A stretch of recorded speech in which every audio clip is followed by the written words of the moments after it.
जी नमस्कार, मेरे चैनल में आप सभी को स्वागत है। आज हम हिस्ट्री पढ़ेंगे। चैप्टर नंबर 4 कब कब कहाँ और कैसे। हिस्ट्री में हम अतीत के बारे में अध्ययन करते हैं। हिस्ट्री का स्रोत दो प्रकार का होता है, जो एक पुरातात्विक और एक साहित्य स्रोत होता है। पुरातात्विक स्रोत किसे कहते हैं? जो खुदाई में प्राप्त वस्तुएं को कहते हैं। जो खुदाई से प्राप्त वस्तुएं होते हैं उसे हम पुरातात्विक कहते हैं। चलिए हम लोग बारी बारी से पढ़ते हैं। स्रोत दो प्रकार का होता है। स्रोत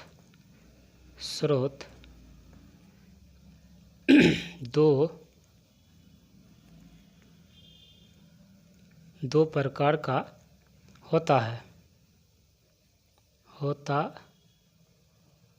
है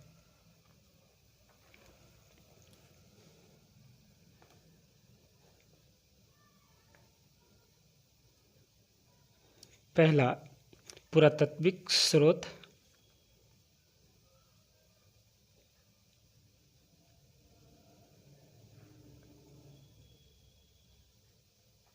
पुरातात्विक स्रोत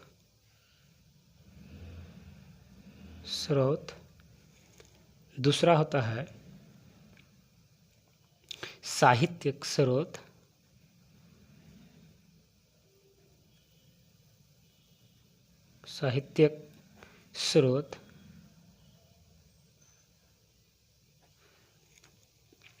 आज हम इसको पढ़ेंगे। पुरातात्विक स्रोत क्या होता है और ये किस काम का था और कहाँ से ये प्राप्त हुआ, क्या है, इसके बारे में हम लोग जानकारी प्राप्त करेंगे।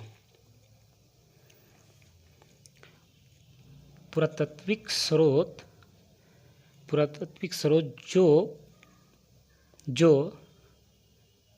जो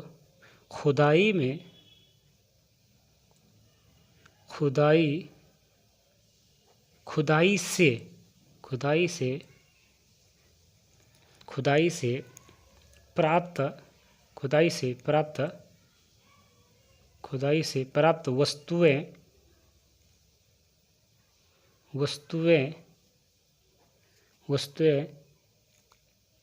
वस्तुएं को कहते हैं।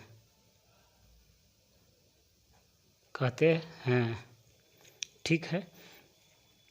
अगला पॉइंट, पुरातात्विक स्रोत का अध्ययन करने वाला पुरातत्व कहते हैं या पुरातत्ववेत्ता कहते हैं।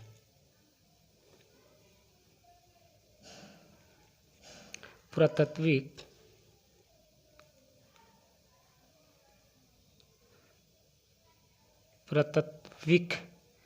स्रोतों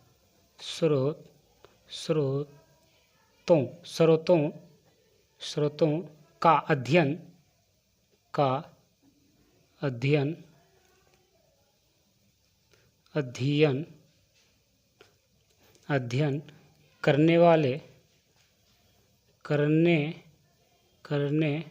करने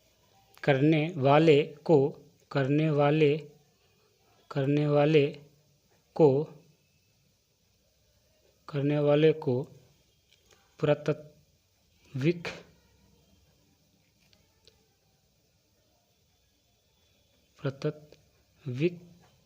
या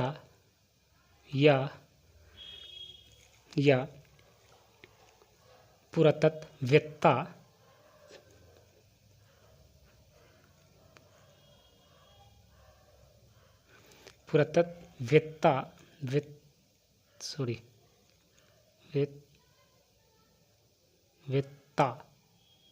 पुरातत्ववेत्ता कहते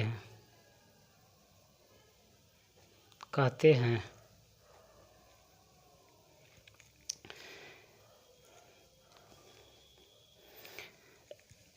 दूसरा पॉइंट है,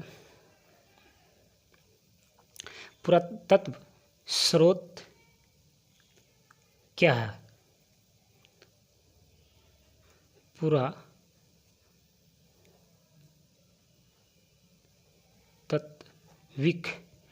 स्रोत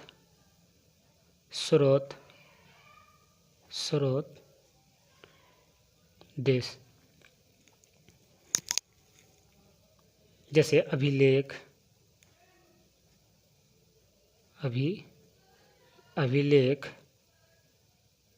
ये क्या है? ये भी पुरातत्व स्रोत है। एक तरह से ये भी जानकारी प्राप्त करने का एक जरिया है। दूसरा,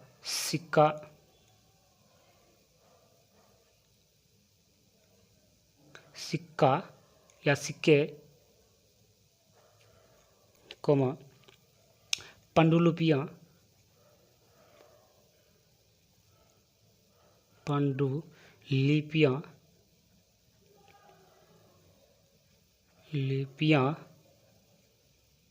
इससे भी जानकारी हमें प्राप्त होता है।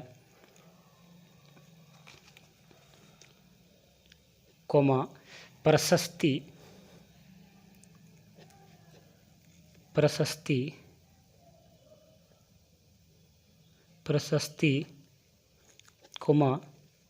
कंकाल,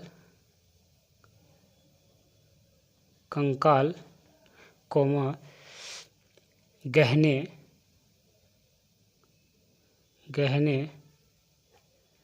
और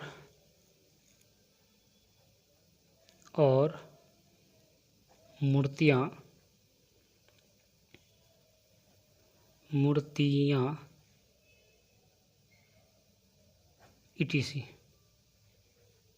इत्यादि या etc, इससे हमें जानकारी मिलता है।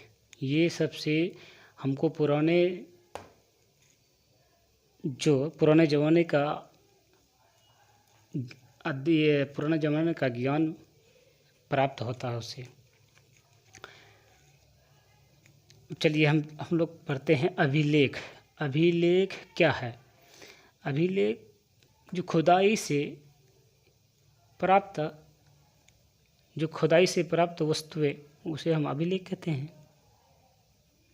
अभिलेख या कठोर सतह पर उत्कृष्ट किया जाता था।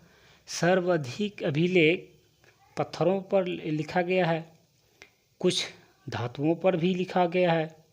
राजा और रानियां अपने आदेश को जनता तक पहुंचाने के लिए ये सब चीज़ का इस्तेमाल किया है। चलिए पॉइंट बाई पॉइंट हम लोग लिखते हैं। अभिलेख क्या है?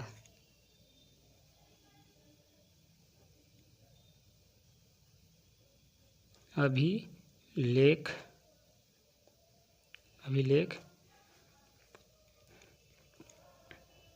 क्या है नहीं?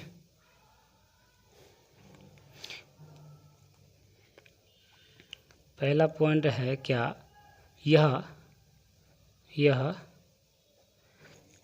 यह कठोर सतह पर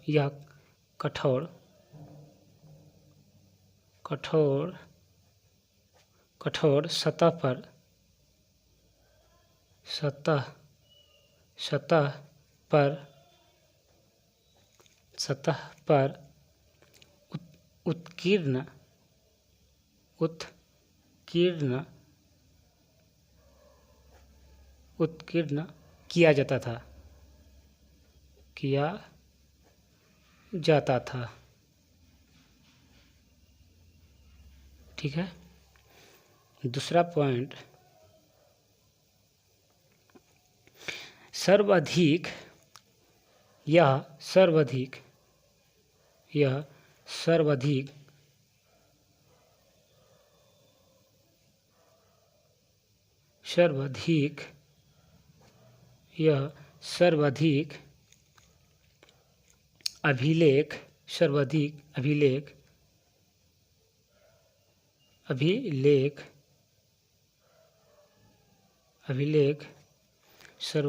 अभिलेख देश पत्थरों में खुदाया गया है। सर्वाधिक पत्थरों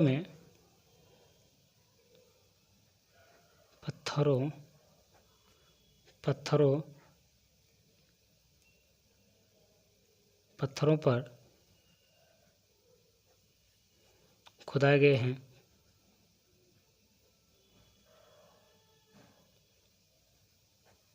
गई है।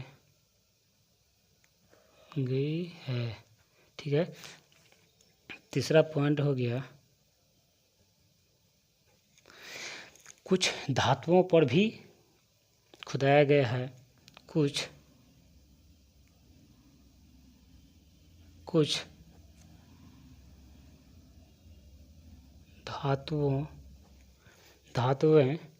कुछ धातुएं पर भी खुदाए गए हैं।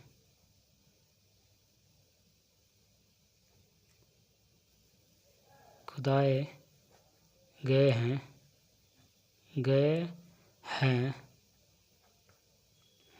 ठीक है, अगला, अभिलेख से राजाओं की उपलब्धियों पता चलता था। अभिलेख से, चौथा पॉइंट हो गया आपका, अभिलेख से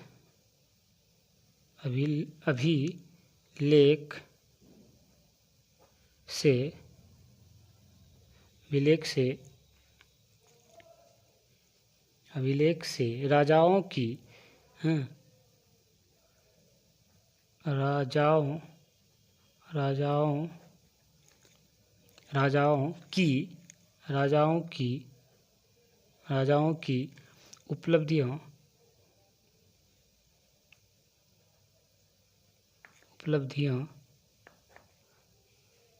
का पता चलता था।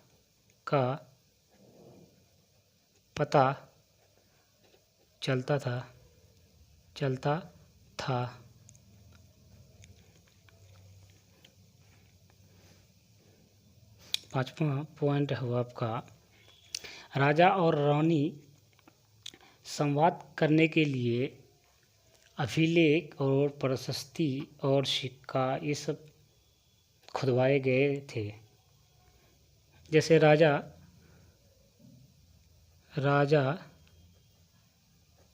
और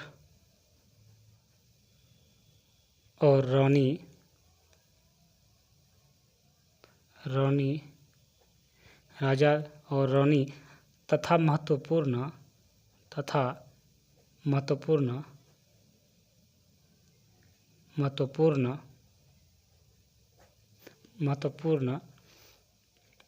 व्यक्तियों द्वारा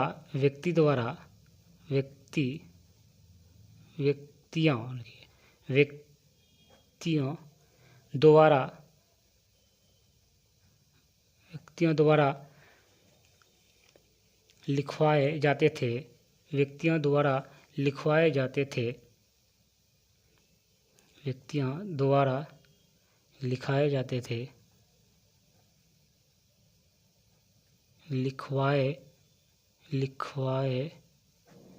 जाते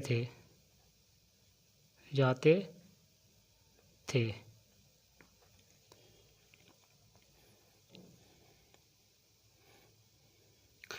और एक पॉइंट और लिख लीजिए, छठा पॉइंट हुआ आपका कि राजा और रानी संवाद इसी से करते थे। संवाद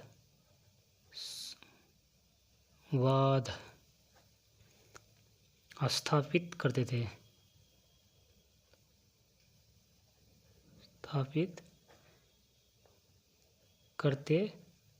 थे लोगों से।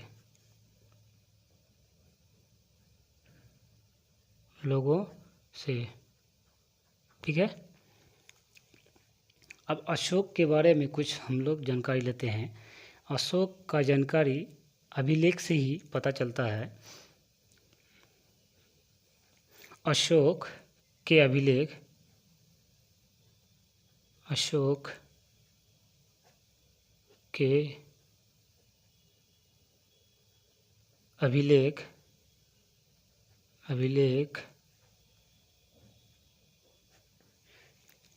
ठीक है देश। अशोक का अभिलेख के भाषा क्या था? अशोक का अभिलेख का भाषा प्राकृत था। प्राकृत था, ठीक है। और इसका ब्राह्मी लिपि था।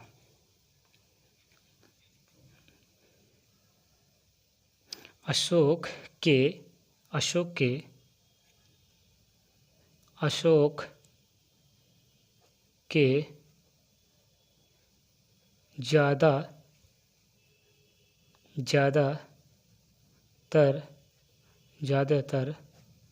ज़्यादातर अभिलेख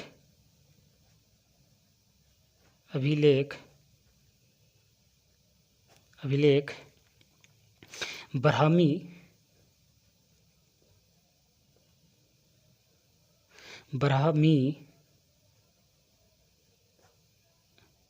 और ब्राह्मी लिपि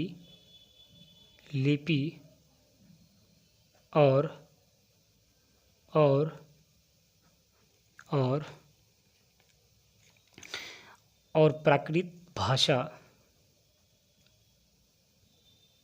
प्राकृत भाषा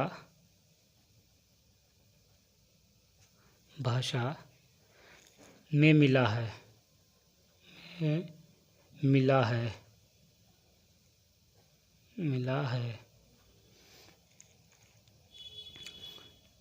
अशोक का अभिलेख कहाँ से प्राप्त हुआ है, इसके बारे में थोड़ा हम लोग देख लेते हैं। अशोक का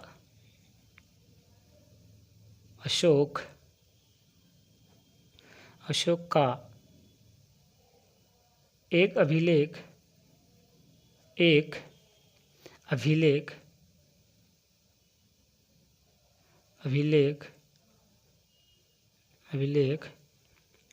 कांधार से मिला है,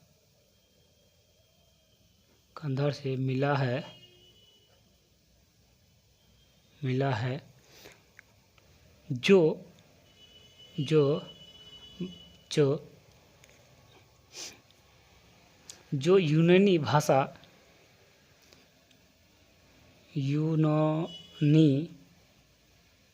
भाषा और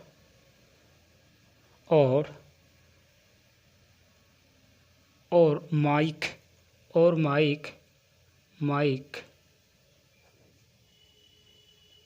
भाषा में मिला